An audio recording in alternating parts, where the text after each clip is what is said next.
என்று ஒரு மாயாஜாலம் செய்து வேதாளத்தின் தலை விக்ரமாதித்தன் உடம்பிலும் விக்ரமாதித்தனின் தலை வேதாளத்தின் உடம்பிலும் மாற்றிவிட்டது. அதை பார்த்த விக்ரமாதித்தன் அதிர்ந்தே போகின்றார். என்ன இது, இதை எப்படி செய்தாய் என்று கோபப்படுகின்றார். இது மாயலோகம், இங்கு எதை வேண்டுமானாலும் நான் மாற்றலாம். சரி, இப்பொழுது நான் உன்னிடம் கேள்வி கேட்கின்றேன். இதில் யார் வேதாளம், யார் விக்ரமாதித்தன் என்று நீயே கண்டுபிடி என்று வேதாளம் சொன்னதும் எனக்கு குழப்பமாக உள்ளது. முதலில் என் தலையை மாற்று என்று சொன்னதும் இருவரும் பழைய நிலைமைக்கு வந்துவிட்டார்கள். சிறிது நேரம் உன் தலை மாறியதற்கே நீ குழப்பமாகிவிட்டாய். ஆனால் என் கதையில் வருகின்ற ஐராவதி என்ற பெண்ணுக்கு அவளின் உண்மையான வாழ்க்கையிலே இதுபோல் ஒரு குழப்பம் வந்துவிட்டது என்று வேதாளம் தனது மூன்றாவது புதிர் கதையை விக்ரமாதித்தனிடம் சொல்ல ஆரம்பிக்கின்றது.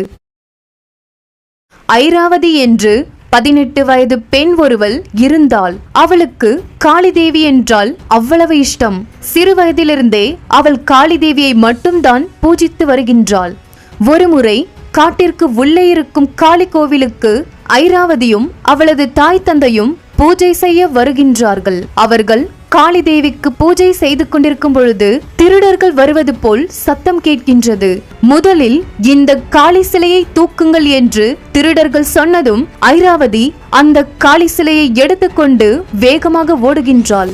திருடர்கள் அனைவரும் அவளை பின்தொடர்ந்து வருகின்றார்கள்.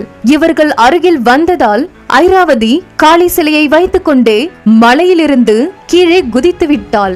அப்பொழுதுதான் ஒரு கை வந்து அவளை காப்பாற்றுகின்றது. அவன்தான் இந்த கதையின் நாயகன் ஆதவன். ஆதவன் ஐராவதியை காப்பாற்றிக் கொண்டிருக்கும் பொழுதே அந்த திருடர்கள் ஆதவனை பின்னே இருந்து தாக்க வருகின்றார்கள். அப்பொழுது இன்னொருவர் அங்கு வந்து ஆதவனுக்காக சண்டை போடுகின்றார். அவர்தான் ஆதவனின் உயிர் நண்பன் ஆரியன்.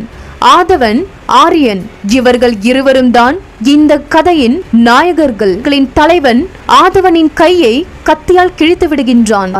ஐராவதி வீட்டில் ஆதவன் காயத்திற்கு சிகிச்சை அளிக்கின்றார்கள். ஆதவனை 3 நாட்களும் நன்றாக கவனித்துக் கொள்கிறாள். அதையெல்லாம் பார்த்த ஆரியன் தன் உயிர் நண்பனை இந்த பெண் நன்றாக கவனித்துக் கொள்கிறாள். எங்களது நட்பை இவள் புரிந்து கொள்வாள், இவள்தான் எனக்கு ஏற்ற பெண் என்று ஆரியன் ஐராவதியின் மேல் காதல் கொள்கின்றான். ஆனால் ஐராவதி ஆதவனை கவனித்துக் கொள்வதாலும் தனக்காக இவர் காயம்பட்டுள்ளதை பார்த்தும் ஆதவனைத்தான் ஐராவதி நேசிக்க ஆரம்பிக்கின்றாள். நாட்கள் சென்றதும் ஆதவனும் குணமாகிவிட்டான். என்னை கவனி